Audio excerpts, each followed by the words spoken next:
Hi everyone, मैं सभी divine souls का वेलकम करती हूँ मेरे इस यूट्यूब चैनल पर जिसका नाम है ट्विन फ्लेम डीवा। सो ये प्रेयर है, prayer to apologise to yourself, कि हमें खुद से अपॉलोजी करनी है, खुद से क्षमा मांगनी है। और क्यों मांगनी है, आई एम श्योर अभी तक आपको क्लियर हो गया होगा। जो फॉरगिवनेस पर इतने मल्टीपल वीडियोस मैंने शेयर करे हैं जहाँ पर आप गलत चीज़ों को टॉलरेट करते हो। क्यों? क्योंकि चाहे आपको सिखाया जाता है या फिर आपको लगता है कि चलो कोई बात नहीं, हम झुक जाते हैं, हम अपना हक छोड़ देते हैं या हम रहने देते हैं, इग्नोर करते हैं। तो जब ऐसी सी सिचुएशन लाइफ में होती है और आपने एक बार इनिशिएटिव अपनी तरफ से लिया, कोई बात नहीं, हम झुक जाते हैं। उसके बाद जो होता है, मैं अगेन इसे पर्सनल लाइफ से शेयर कर रही हूँ, जो कि मेरी कंप्लीट जो जर्नी थी 10 साल की, वहाँ पर वो सारा एक्सपेरिमेंट के लिए था। कि जब हम एक बार उस इंसान के सामने झुक जाते हैं, उस सिचुएशन में झुक जाते हैं जहाँ पर हमारी गलती नहीं होती है, लेकिन कोई ना कोई वहाँ पर होता है पाठ पढ़ाने के लिए, बोलने के लिए कि नहीं आप अपॉलॉजी कर लो, आप झुक जाओ। क्यों? क्योंकि आप समझदार हो। क्यों? क्योंकि आप तो बड़े हो। या फिर क्योंकि आप तो अच्छे हो या फिर मिच्योर हो। ऐसे ऐसे डायलॉग्स सुनने को मिलते थे। तो अब क्या होता है कि मुझे था कि भाई जर्नी ऑफ एक्सपेरिमेंट है। मुझे जब से मैं डिवाइन कम्युनिकेशन में हूँ, मुझे मना किया जाता था कि नहीं, गलत के आगे कभी नहीं झुकना है। बट स्टिल इंसानी दुनिया में रहते हैं तो जो मैंने सोचा इंसानों की भी सुन लेते हैं। तो थोड़ा बहुत जब भी मैं एक्सपेरिमेंट करती थी कि नहीं झुक जाते हैं, और ये एक्सपेरिमेंट ही होता था, तो उसके बाद क्या होता था, तो जब जिस भी सिचुएशन में मैंने ये चीज़ करी होगी ना कि भाई मैं झुक जाती हूँ जहाँ पे मेरी गलती नहीं है, तो और छोटी से छोटी चीज़ों के लिए, बड़ी से बड़ी चीज़ों के लिए ये सिचुएशंस होती थी। एंड यहाँ पर अगेन हर एज ग्रुप से इस तरह की सिचुएशंस मुझे फेस करने को मिलती हैं, जो हमसे छोटे थे, जो हमारे बराबर के थे और जो हमसे बड़े थे। तो अब क्या होता है कि हर सिचुएशन में मैंने ये चीज़ देखी है कि जब जब मैं झुकी, एक बार या दो बार, तो अब एक बार तो मैं झुक गई, लेकिन सामने वाले ने क्या करा, फिर उसी सिचुएशन को रिपीट करा। और सेकंड टाइम भी फिर मुझसे एक्सपेक्टेशन लगाई जाती है झुकने के लिए कि आप झुक जाओ। क्यों? क्योंकि अब अगर मैं मना करूँगी तो पिछली बार तो आप झुक गए थे। और अगर अब जैसा कि मैं जिद रही तो मैं एक ही बार झुकती थी, 2 बार नहीं। हाँ, लेकिन एक टाइम पीरियड मेरी लाइफ में ऐसा होता था जहाँ पर मैंने अगर किसी इंसान को माफ़ करना है, बख्शना है, तो 3 ऑप्शन में रखती थी कि नहीं, 3 बार मैं आपको ज़रूर फॉरगिव कर सकती हूँ, माफ़ कर सकती हूँ या बख्श सकती हूँ, जिसको छोड़ देना कहते हैं ना, पनिश नहीं करना कहते हैं। तो 3 बार तो मैं शांति से उस चीज़ को ऑब्जर्व करती थी, चलो ठीक है कोई बात नहीं, इग्नोर कर दिया। बट जब चौथी बार वो सिचुएशन रिपीट होती थी, तो वहाँ पर मैं उसे थोड़ा सा, जिसे कहते हैं ना कि एरोगेंस, रूडनेस शो करती थी कि इसके बाद हो क्या सकता है अगर मैंने पनिश करना स्टार्ट किया। तो अभी तक क्या था, किसी को पनिश नहीं किया था, बट वो जो 4th वाला ऑप्शन होता था ना, तो वहाँ पर फिर वो इंसान स्टेप बैक ज़रूर करता था, फिर चाहे वो कहीं का भी रहा हो। तो जैसे कि मैंने भी इंसानों से सुना था कि आपको माफ़ करना चाहिए, आपको बख्श देना चाहिए, छोड़ देना चाहिए, इग्नोर करना चाहिए, जो पाठ पढ़ाते हैं आपको, कोई भी हो। तो अब ये नहीं था कि मुझे पाठ पढ़ना था, मुझे था कि भाई इंसानी दुनिया थोड़ी समझ के बाहर थी, और जो मेरी डिवाइन डिक्शनरी है वो इंसानों की डिक्शनरी के एकदम ऑपोजिट थी। तो मैंने कहा, अब इधर से डिवाइन बोलते हैं कि तुम्हें ये फॉलो करना है जो डिवाइन डिक्शनरी में है, और इधर इंसान कहते हैं नहीं आपको ये फॉलो करना है। तो मैं तो बीच में अटकी हुई थी। तो मैं दोनों तरफ एक्सपेरिमेंट्स करके देखती थी कि मुझे पता है कि अल्टीमेटली फॉलो तो मुझे वही करना है जो डिवाइन ने बोला है, बट देन स्टिल देखते हैं जो पाठ इंसान पढ़ाते हैं, क्या उसमें वाकई ही कुछ रियलिटी है या बस ऐसे ही कि एक गलत इंसान को बढ़ावा देना और एक अच्छा इंसान, सही इंसान झुकता रहे।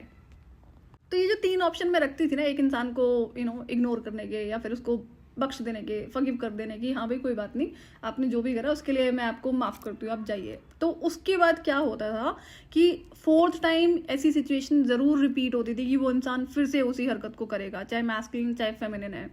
तो और यहाँ पे अगेन मुझसे ज़्यादा लोग मैच नहीं कर सकते। तो छोटी छोटी सी चीज़ें, जैसे कई बार होता है कि आउट ऑफ जेलिसी कोई कुछ बोल देगा, डायरेक्टली तो बोल नहीं सकता है, तो कभी हंसी मजाक में, तो कभी कुछ कभी कुछ। तो इतना ज़रूर मैंने चीज़ देखी कि इंसान डायरेक्टली कभी नहीं बोल सकता, बट हाँ शांति से कि प्यार से बातें करते करते आपको ये चीज़ बोल दी जाएगी। तो मुझे तो आदत नहीं थी डिसरिस्पेक्ट को टॉलरेट करने की, तो स्टिल मैं 3 बार उस चीज़ को इग्नोर करती थी। बट 4th टाइम मेरे पास ऑप्शन नहीं होता था कि ये मेरे रूल्स हैं और इसके बारे में कोई काम नहीं करूँगी। लेकिन अवेकनिंग से पहले या फिर अवेकनिंग के तुरंत बाद ये चीज़ मैं चेंज कर देती हूँ कि आज के बाद पहली गलती पे मैं इंसान को पनिश करूँगी, जो कि मेरा दिया हुआ कमिटमेंट था डिवाइन को। तो जो कमिटमेंट मैंने डिवाइन को दिया था वो तो मैं चेंज करने के लिए अग्री कर जाती हूँ कि हाँ, मैंने उसको तुरंत चेंज कर दिया अवेकनिंग के बाद में। लेकिन चाइल्डहुड से लेकर अब तक की जो जर्नी थी, अवेकनिंग से पहले तक की, वहाँ पर तो मैंने बड़ी सारे एडजस्टमेंट करे थे ना।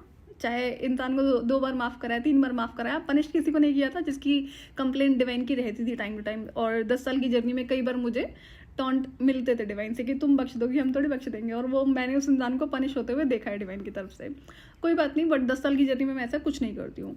लेकिन अभी जो चाइल्डहुड से लेकर अब तक की अवेकनिंग से पहले तक की जो भी इंसिडेंट्स थे जहाँ पर मैंने एडजस्टमेंट करी है, जो रिक्वायरमेंट नहीं होती थी, जो नहीं करना चाहिए था, क्योंकि ये डिवाइन का कहना था, तो उसकी वजह से मुझे ये प्रेयर करनी पड़ती है। एक एक्सपेरिमेंट मैं 10 साल की जर्नी में करती हूँ, जब सेम चीज़ें मैंने लाइफ में, पर्सनल लाइफ में भी एक्सपीरियंस करी हुई थी कि जहाँ पर लोग आपसे compete कर रहे हैं, चाहे छोटे हैं बड़े, उनसे अब उनको क्या है, परेशान करना है, तो कोई ऐसी चीज़ जो आपकी बड़ी फेवरेट है तो उनको वही चाहिए। तो अब चाहे लड़ झगड़ के वो लेंगे या फिर कोई और ड्रामा करेंगे, तो मैं दे ही दूंगी ना, क्योंकि मुझे तो ड्रामे पसंद नहीं है। तो ये था कि भाई अगर आपको इससे शांति मिलती है, घर का वातावरण ना खराब हो, तो आप ये ले लो, कोई बात नहीं। जिसे कहते हैं ना अपना हक छोड़ना और बार बार छोड़ना, ये मैं बहुत करती आई, जिसके लिए मुझे डिवाइन से डांट पड़ती थी। अब जब मैं 10 साल की जर्नी पे जाती हूँ तो वहाँ पर क्या होता है, मैं देखती हूँ कि मेरा ये था कि भाई मेरे करियर गोल्स थे और मैं बहुत फोकस थी। मैं कभी किसी से compete नहीं करती थी, नहीं करती हूँ। ये था कि मैं अपना काम कर रही हूँ, मैं मेहनत कर रही हूँ। अब वहाँ पर जो लोग जो मैंने देखे, ये अगेन एक एक्सपेरिमेंट ही था कि उनका क्या है कि वो जैसे एग्जाम्पल कि 8 घंटे की जॉब है, 8 आवर्स की शिफ्ट है, तो उसमें उन्हें जितना ब्रेक टाइम अलाउड है ना, एग्जाम्पल कि 1 आवर का अलाउड है पूरी 8 आवर्स की शिफ्ट में, तो वो इधर उधर करके ना उसको कम से कम नहीं तो 1.5-2 घंटे कर लेंगे। वो बेशर्म है, क्या होता है अगर उनको कोई सुना भी देगा तो कोई फर्क नहीं पड़ता। क्यों? क्योंकि उनके लिए गॉसिपिंग बहुत ज़्यादा ज़रूरी है, उनके लिए फालतू काम बहुत ज़्यादा ज़रूरी है। ऑफिस में काम करना ज़रूरी नहीं है, काम में भी कोई ध्यान नहीं है, गलतियाँ करेंगे, जानबूझ के करेंगे, सीखना नहीं है, इम्प्रूव नहीं करना है। लेकिन अगर वहाँ पर मैं बैठी हूँ या फिर कोई और इंसान बैठा है जो मेहनत कर रहा है, जो फोकस्ड है, जो आपसे ब्रेक्स कम ले रहा है और वो एक्चुअली में फिर परफॉर्म कर रहा है, तो उन्हें उस चीज़ से भी प्रॉब्लम है। भाई या तो आप इसको करना बंद कर दो और आप हमारे लेवल पे गिर जाओ, या तो फिर आप अपना उठा के हमें दे दो। जिसे कहते हैं कि जो भी अचीवमेंट आपका है वो आप हमें दे दो, तब तो हमें बर्दाश्त है, अदरवाइज हम आपको टॉलरेट कर नहीं सकते ऑफिस के इन्वायरमेंट में। तो मैंने ना इसको भी कई बार एक्सपेरिमेंट किया था कि जैसे मेरे अंडर में कुछ प्रोजेक्ट्स होते थे ऑफिस में, तो उठा के उसको किसी जो चाहे मेरे से जूनियर है या मेरे बराबर में है या फिर मेरे साथ में है जो सेम लेवल पर है, उसको उठाकर दे दिया। तो उसको वो लेने में तो बहुत अच्छा है और उसको बहुत खुशी हो रही है कि वो जो अचीवमेंट उसको मिलना था, मतलब मुझे मिलना था, वो उसे मिल गया।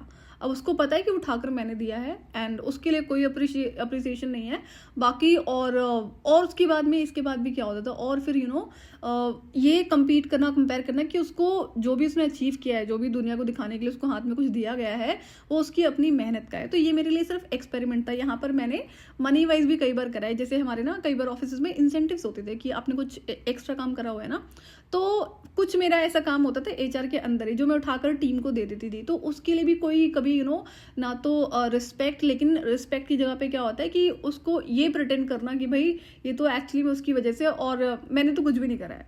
तो मैं ये देख रही थी कि आप अगर अपना कुछ भी उठाकर दे रहे हो ना इस इंसान को, क्योंकि मैंने क्यों करा, मेरे लिए एक्सपेरिमेंट था कि एक इंसान जो compete कर रहा है, जिसको करना खुद कुछ नहीं है, बस हाथ में चाहिए, और उसे नेम फेम की बड़ी चिंता है कि उसका नाम हो, लोग उसे अप्रिशिएट करें। अब है तो कुछ नहीं उसके अंदर, और अगर मैं कहती हूँ चलो एक इंसान में कुछ नहीं भी है, तो मैंने भी तो सिर्फ मेहनत ही करी थी ना, और तो कुछ नहीं करा था जिसकी वजह से मुझे वो अचीवमेंट्स मिलते हैं।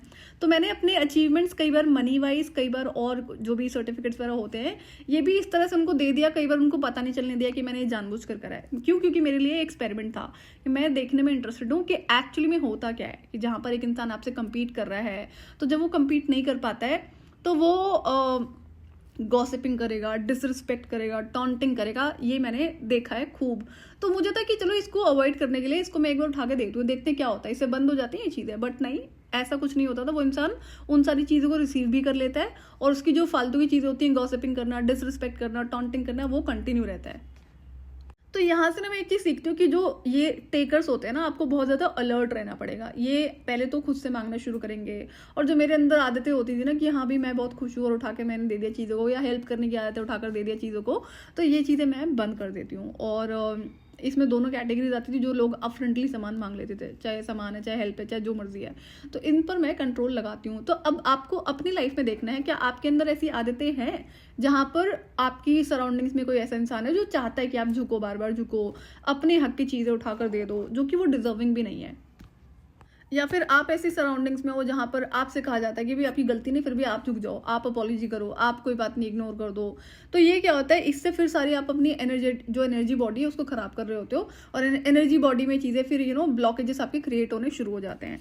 तो ऐसी ये कुछ पर्टिकुलर एग्जाम्पल्स है जो मैंने आपसे शेयर करे हैं, आपको अपनी लाइफ को ऑब्जर्व करना है। और इतना ज़्यादा स्ट्रिक्ट होने के बाद भी, इतनी सारी बाउंड्रीज होने के बाद भी, फिर भी लाइफ में ऐसी सिचुएशंस होती हैं जहाँ पर मैंने सिर्फ पर्टिकुलर या तो एक्सपेरिमेंट करा था या तो फिर सिचुएशन को अवॉइड करने के लिए, कि पता है कि सामने वाला इंसान अगर उसे ये चीज़ नहीं दी जाएगी ना तो वो पूरे घर का इन्वायरमेंट खराब करेगा या करेगी। तो इन चीज़ों को भी अवॉइड करने के लिए मैं इन चीज़ों को कई बार कर लेती थी। तो अगर ऐसी कोई आदतें आपके अंदर हैं तो उस पर आपको कंट्रोल लगाना पड़ेगा। एंड अब दूसरी बात का आपको ध्यान रखना है, जो मैं रियलाइज़ करती हूँ because of being a twin flame, कि जो नेगेटिव लोग हैं ना, और जो टॉक्सिक लोग हैं, जो एनर्जी वेम्पायर्स हैं, उनको अगर आपसे कोई भी चीज़ मिलती है, देखो एनर्जी का एक्सेस होना तो ऑब्वियसली बात है, बहुत बड़ी बात है आपका, जो कि आप चाहे बातें कर रहे हो, चाहे जहाँ जिस मर्जी वे ऑफ कम्युनिकेशन में आप हो उस इंसान से, तो उसके पास में एक्सेस है आपकी एनर्जी को रिसीव करने का। लेकिन अगर आप अपनी किसी सामान को उठाकर उस इंसान को दे देते हो, तब भी ध्यान रखना है कि उस इंसान के पास में जब तक वो सामान रहेगा तब तक आपकी एनर्जी का एक्सेस है। तो आई एम श्योर कि ये मैंने आपसे वीडियो तब भी शेयर किया था जब कौन से सामान आपको क्यों, जैसे आदतें हैं जो हाउस क्लिनजिंग वाला है और जो एनर्जी क्लिनजिंग वाला है, वहाँ पर कि आपको अपने कपड़े किसी को नहीं देने चाहिए, दूसरों के कपड़े नहीं पहनने चाहिए, और चाहे आपकी शू है या फिर कोम्ब है या फिर कोई मेकअप का सामान है, ये पे डिटेल में मैंने वीडियो आपसे शेयर करा हुआ है। तो ये एनर्जी का ही एक्सेस होता है। तो अगर आप किसी को दे देते हो तो आपकी एनर्जी का एक्सेस फिर उस इंसान के पास में रहता है। तो ये चीज़ें अब आपको अवॉइड करनी होंगी। तो अगेन यहाँ पर भी आपके कार्मिक लेसन्स हैं। आप जो भी आपके अंदर आदतें हैं, आप अगर, और इन केस अगर आप कोई ऐसी फीमेल हो जो पेरेंट हो, मैंने पेरेंट्स को भी देखा है कि, और गलत पेरेंटिंग ना एक्चुअली में बच्चे खराब कर देती है, जिसको कहते हैं ना कि उसको लाड दुलार में बिगाड़ देना। तो ये भी चीज़ें आपको देखनी होंगी कि भाई अगर कोई बच्चा रो रहा है, उसको आपने चुप कराने के लिए वो चीज़ दे दी है जो वो मांग रहा था। अब मैं कोई 1-2 साल के बच्चे की बात नहीं कर रही हूँ, जो थोड़े बड़े बच्चे होते हैं। तो ये आप आदतें खराब कर रहे हो, आगे चलते चलते क्या होगा, उस बच्चे की जो जिद है वो गलत चीज़ों के लिए बढ़ती चली जाएगी। तो उसे वहाँ पर आपको उस इंसान के साथ में स्ट्रिक्ट होना ही पड़ता है। ये पर्टिकुलर टॉपिक है, फिर कभी डिटेल में शेयर कर दूंगी मैं। बट देन आपको अपने कार्मिक लेसन्स रियलाइज करने हैं यहाँ पर कि क्या आपके अंदर ऐसी आदतें हैं, तो उनको आदतों को चेंज करना होगा। उसके बाद आपको ये अपॉलॉजी प्रेयर खुद से करनी है। फीमेल्स में क्या होती है ना, बड़े सारे वो सैक्रिफाइसेस करती है। मैं सिर्फ अच्छी फीमेल्स की बात कर रही हूँ, मैं किसी गलत फीमेल की बात नहीं कर रही हूँ। तो जो अननेसेसरी के सैक्रिफाइसेस करती हैं, उस सैक्रिफाइस की ज़रूरत नहीं है, बट फिर भी पता नहीं क्यों, तो ये मे बी शायद सामने वाला इंसान एक्सपेक्ट कर रहा है कि आप ऐसा करो। और अगर सामने वाला इंसान टॉक्सिक है तो वो आपसे ऐसी एक्सपेक्टेशन लगाएगा और आपसे वो चीज़ें करवाएगा। क्यों? क्योंकि उसको मज़ा आता है करने में ना। आपको हर्ट होगा, बुरा लगेगा, तो उसके लिए वो एक बड़ी पावर होती है जिसको वो पावरफुल फील करता है या फील करती है। तो इन चीज़ों पर ना कंट्रोल आपको लगाना ही पड़ेगा। एंड अगेन आप एक दिन में तो कर नहीं पाओगे, धीरे धीरे होगा, बट देन एटलीस्ट आप अब इन पैटर्न्स को नोट करना शुरू करो, रियलाइज करो, एंड देन धीरे धीरे इस पर काम करना शुरू करो। इस पर आपको टाइम लगेगा। एक इंसान को जो आप हमेशा आपने बहुत टाइम से, लंबे टाइम से आदत डलवा रखी है, अब उससे एक दिन में तो चेंज नहीं होगा, वो उधर से और ज़्यादा इश्यूज क्रिएट करेगा। तो ये धीरे धीरे आप इस पे बैलेंस बना सकते हो। सो ये प्रेयर आपको 21 दिन के लिए करनी है, 21 दिन से कम नहीं करना है। 21 दिन डेली 21 बार करनी है, 21 डेज 21 टाइम्स डेली। तो वही नीचे जैसे आप बैठते हो ज़मीन पर, अपना जो भी आसन आप यूज़ करते हो पूजा पाठ के लिए, उस पर बैठोगे और अपनी नोटबुक में इसको लिखना है। एंड देन एक बार पढ़ोगे, फिर 2 बार, फिर ऐसे करते करते करते आपको डेली 21 बार पढ़ना है। सो प्रेयर में पढ़ देती हूँ। ये प्रेयर है, prayer to apologise to yourself. इसके कई रीजंस होते हैं जो मैं अभी आपसे शेयर कर चुकी हूँ, कुछ examples. So today I apologise myself for not realising that I was worthy of more, and for not treating myself with respect, for not accepting help, for being too hard on myself, for not believing in myself, for not speaking up, and for settling for less than I deserved. तो ये छोटी सी prayer है जो आप daily 21 times करेंगे। ये जितना भी एनर्जी वर्क मैं आपसे बता रही हूँ, ये आपको साथ के साथ अपने कार्मिक लेसन्स को जरूर रिकॉग्नाइज करना है। एनर्जी वर्क तो आप अपना करना शुरू कर दो, जैसे भी जो भी चीज़ें मैंने आपको बताई हैं अभी तक। बहुत सारी प्रेयर्स मैं शेयर कर चुकी हूँ, रिचुअल्स शेयर कर चुकी हूँ, करना तो आपको सारा ही है। बट देन ये है कि सिर्फ एनर्जी वर्क के चक्कर में आप अपने कार्मिक लेसन्स या फिर टॉक्सिक पैटर्न्स को मत इग्नोर कर देना। जो अपनी लाइफ में छोटे बड़े जितने भी टॉक्सिक पैटर्न्स होते हैं, कार्मिक साइकिल्स होते हैं, उनको जब आप रिकॉग्नाइज करोगे और बहुत ध्यान रखोगे कि कौन कौन से पैटर्न्स हैं, कौन कौन सी ऐसी गलत चीज़ें हैं जो आपकी लाइफ में रिपीट हो रही हैं, चाहे इंटेंशनली हो रही हैं या फिर अनइंटेंशनली हो रही हैं। कई बार होता है ना, हमारे अंदर ही आदत होती है, तो जैसे एक प्रोक्रेस्टिनेशन की आदत होती है कि कोई भी काम है उसको आज टाल दिया, फिर कल करेंगे, परसों करेंगे। तो ये आदतें, इस तरह आदतों को रिकॉग्नाइज करो और देन उस पर आप काम करना शुरू कर सकते हैं। सो आज के लिए इतने ही। मैं आपसे फिर मिलूंगी नेक्स्ट वीडियो में। टिल देन आप अपना ध्यान रखिए और डिवाइन से कनेक्टेड रहिए।